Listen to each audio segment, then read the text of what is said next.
Assalamualaikum warahmatullahi wabarakatuh. Perkenalkan, nama saya Dafa Tetu Zahra bersama rekan saya Anissa Nurbaiti. Kami dari kelompok 10 Pendidikan Multiliterasi Program Studi Pendidikan Masyarakat Universitas Negeri Jakarta. Nah, pada kesempatan kali ini kami akan bahas nih mengenai literasi ekonomi dan judul pentingnya mahasiswa melek literasi ekonomi di tengah pandemi.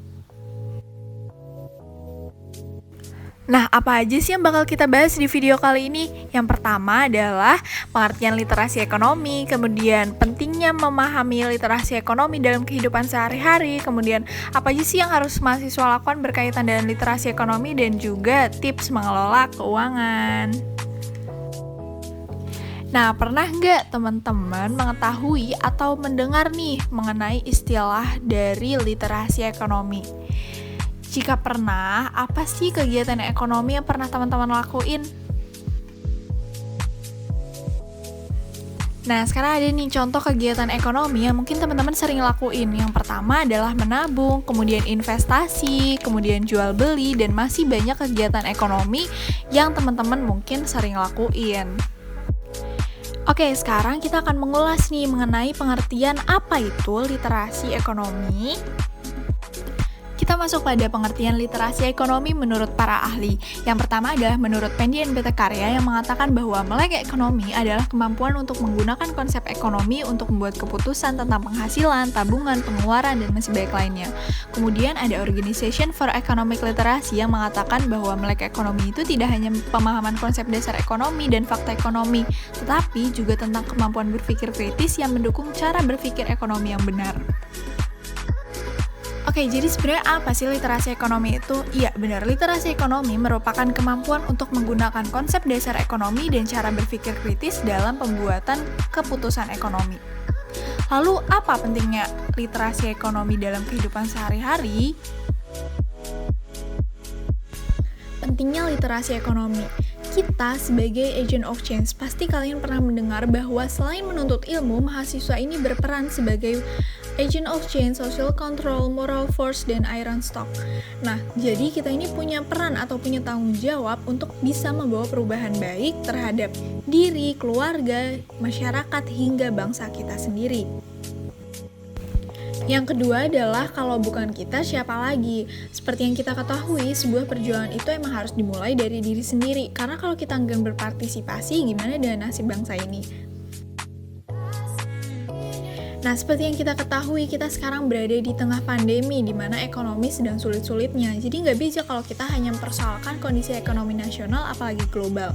Jadi kita harus bersama-sama membangun kesadaran mengenai pentingnya literasi ekonomi dan memahami dalam membuat keputusan ekonomi yang berbasis kebutuhan, bukan keinginan.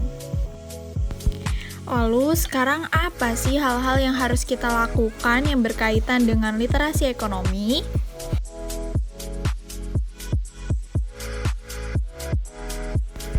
Oke, ada 4 hal yang harus kita lakukan berkaitan mengenai literasi ekonomi. Yang pertama adalah mengubah pola pikir, kemudian belajar, menghadapi tantangan digital, dan juga make a habit.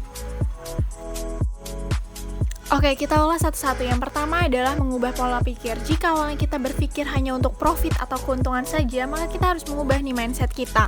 Kenapa? Karena mahasiswa itu memang tugasnya mengabdi pada masyarakat, sehingga kita harus mengubah pola pikir kita bahwa apa sih tujuan kita mengabdi pada masyarakat, apa sih tujuan kita ikut literasi, seperti itu.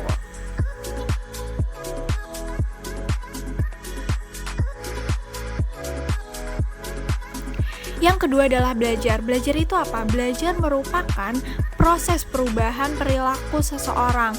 Nah, banyak mahasiswa yang mengetahui mengenai kegiatan ekonomi tetapi tidak bisa mengelola keuangan dengan baik, sehingga perlu belajar literasi ekonomi lebih baik lagi.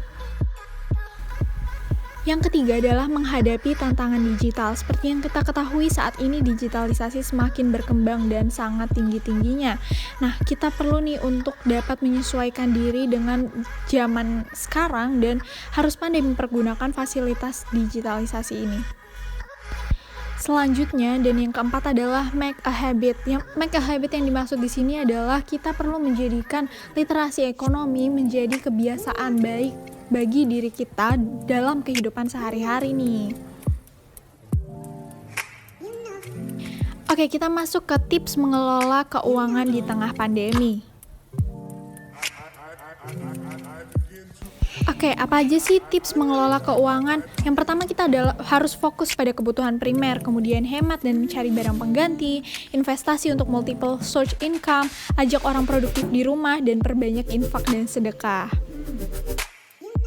Selanjutnya yang keenam adalah menjual barang atau aset yang masih bernilai tetapi sudah jarang digunakan, kemudian lunasi hutang dan menagih hutang jika memungkinkan, dan penuhi kebutuhan pribadi keluarga secara mandiri. Nah, sekarang ada nih contoh kasusnya. Berdasarkan jurnal penelitian Nyoman Trisna Herawati yang meneliti mahasiswa FEB Undiksa bahwa secara keseluruhan tingkat rata-rata literasi keuangan mahasiswa Fakultas Ekonomi dan Bisnis tergolong masih rendah.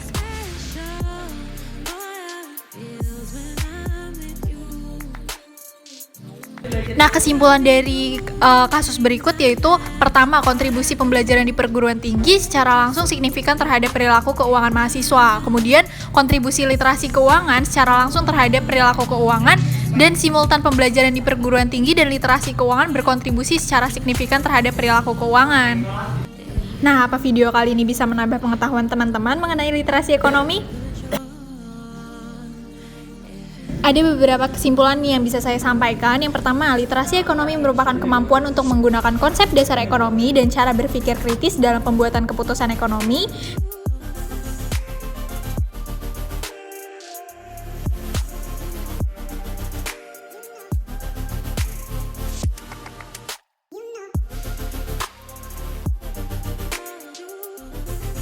Kedua, pentingnya literasi ekonomi karena kita mahasiswa berperan sebagai agent of change, social control, iron stock, dan moral force. Nah, yang ketiga adalah hal yang harus kita lakukan sebagai mahasiswa berkaitan dengan literasi ekonomi, yaitu pertama, mengubah mindset, belajar, hadapi tantangan digital, dan juga make a habit. Sekian video dari saya dan teman saya. Terima kasih. Semoga bermanfaat untuk teman-teman semua. Assalamualaikum warahmatullahi wabarakatuh.